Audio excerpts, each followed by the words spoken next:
Starburst 200, and they said it would never last. The prologue.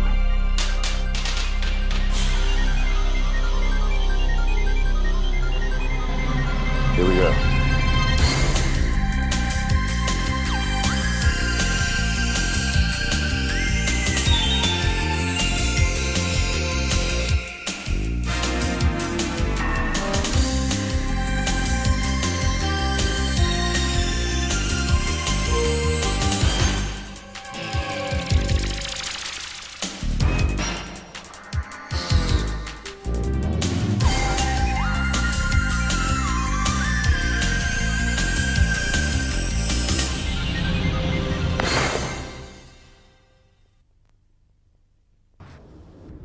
The world-famous Pinewood Studios, just to the west of London, have recently welcomed back to their sound stages a man whose name has been synonymous with British telefantasy for almost 4 decades.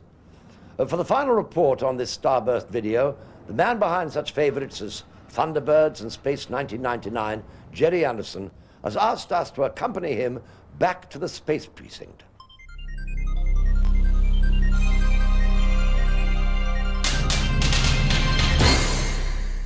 Space Precinct, in common with most of my productions, is extremely expensive. A word to the wise. This place is infested with humans. You have to sell well into the American market in order to recoup your money. Business is business.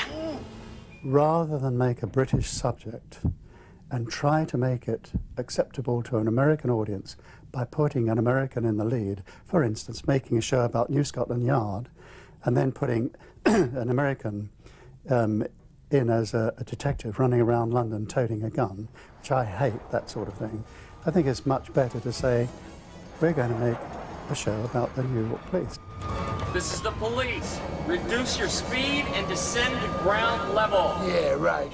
That was quite difficult because we were using, at the beginning, American writers who were working in Los Angeles, and they were modem linked to us here. This guy's cut into our frequency. I don't believe this. Each day would start at 8 o'clock in the morning, and as soon as I walked into my office, everything seemed to explode. What is going on here? Just a minor problem, sir. Minor problem, huh? You know how much these RSA units cost? Fix it, or I'll suspend the both of you for a month, without pay! This is the station house where the main action of every episode takes place. There's always stuff going on in the station house at some point in the episode. It's a buzz with police and aliens and humans and prisoners and bad guys, good guys, you know. Get ready for level 3 of the Great Slam Bowl competition. What exactly do you two think you're doing? A case of computer fraud, sir. Vital data is encoded in this disk. We're trying to crack it, sir. Oh, I see. Well, keep up the good work, then. We'll do our best, sir. But there's Ted Shackelford, who plays Lieutenant Brogan. He's the main character of the series. He's the hero, if you like, and he has a partner, Rob Youngblood, who plays Jack Haldane. You stay here. I'm going in. Oh, that's great. I'll make sure to tell Sally those were your last words. You're a funny guy, Haldane. And they are the two male heroes, and then there's Simone BENDIX. She's the female interest, and she's a hero as well. We're all heroes.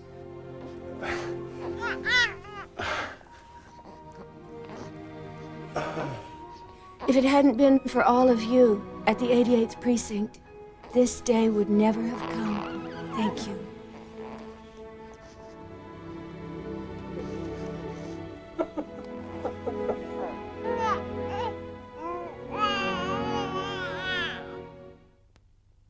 I play Officer Romek. I have a partner called Officer Oren, and we're basically the comic relief of the series. Why send Slow-Mo, Captain? He's not equipped to handle this sort of work. At least call the boys over at the 98. They got a real bomb disposal robot. I'm sure Slow-Mo would be deeply touched to know that you two are showing such concern for his well-being. If he had any emotions to be touched with, or a being for that matter, he's a robot! Richard James, who plays Oren. We went to school together at Bristol, so we knew each other from before, and Mary, who's playing my partner, took. So we actually get on really well, and...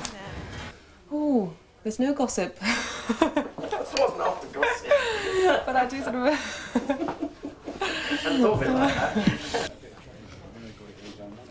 What are you shooting and who are you?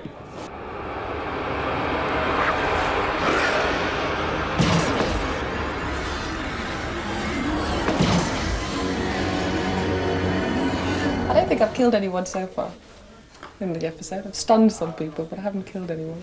My intention right from the beginning was to make a show for adults, but a show that kiddies would like to watch.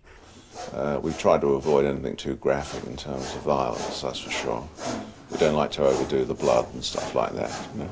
Very much like a Bond film, really. I mean, you don't really pitch the things so violent, even though in a Bond movie you try and keep it for a family audience. Hey. Dad! Hey, hey. Hi.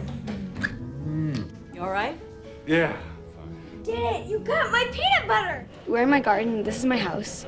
And my house is on a big floating space station kind of city. And it looks like a big wagon wheel when you look at it. But over this way, there's a Central Park. And, you know, it's just like living in the town. And whenever we go down to the planet, we take a little bus. I smell a conspiracy.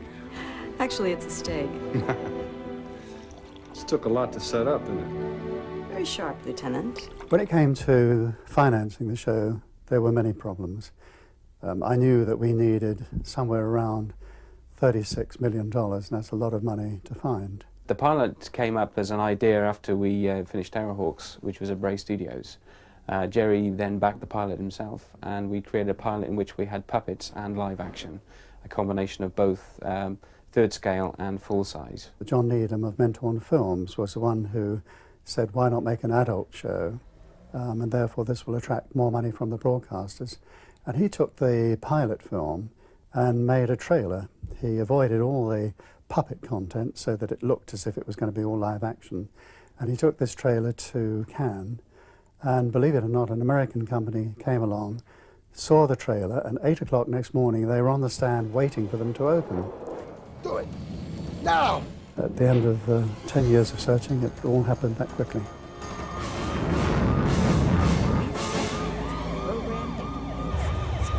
Damn! I lost Gerry handles mostly all the alien masks and stuff, and it's all the concept designs. That's all really taken out of our hands because it's part of the overall series, and obviously you have to preserve the continuity. But that still gives you a lot of scope to work within those parameters. Okay, 451, take one.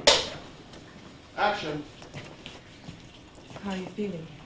On Thunderbirds, I was a puppeteer, and we had marionettes on strings. Well, of course, this is very different. For instance, this character is like a chameleon, so we've literally got independent eyes, and we've got brows, which means that we can get quite a lot of expression. We have to be looking at the monitor because that is what the camera sees. Stand by them, please. Here we go. 453, take one. Okay, and action.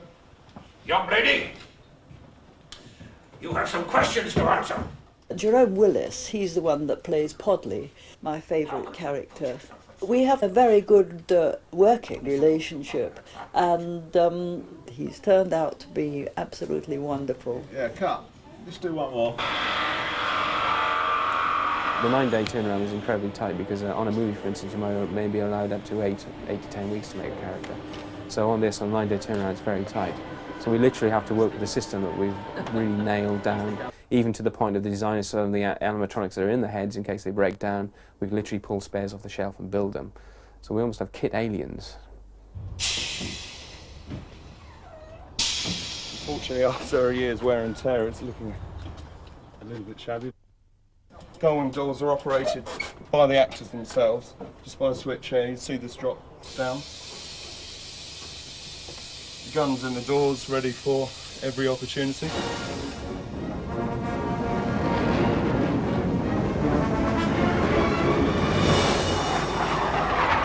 This is the police. Descend to ground level. Once descend to ground level.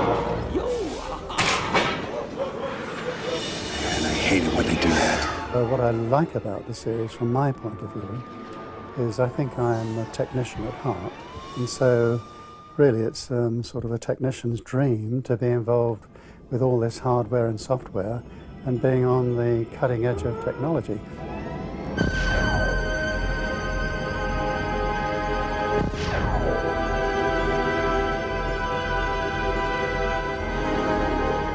We're now just coming to an end of Space Precinct, and clearly it's my hope that the show will be renewed and renewed and renewed.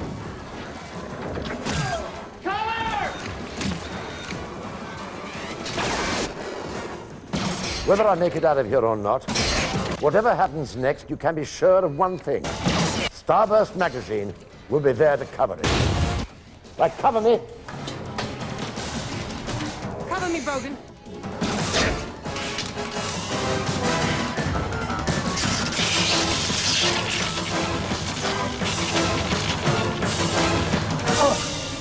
I'll be back for you, Brogan.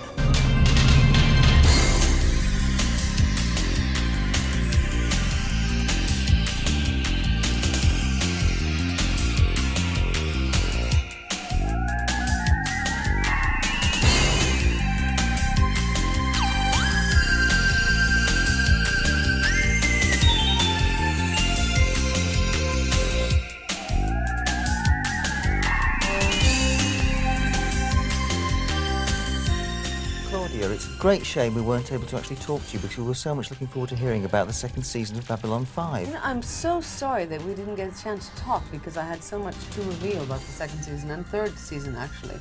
But maybe some other time in the future we'll be able to talk together. We look forward to that. And so do I.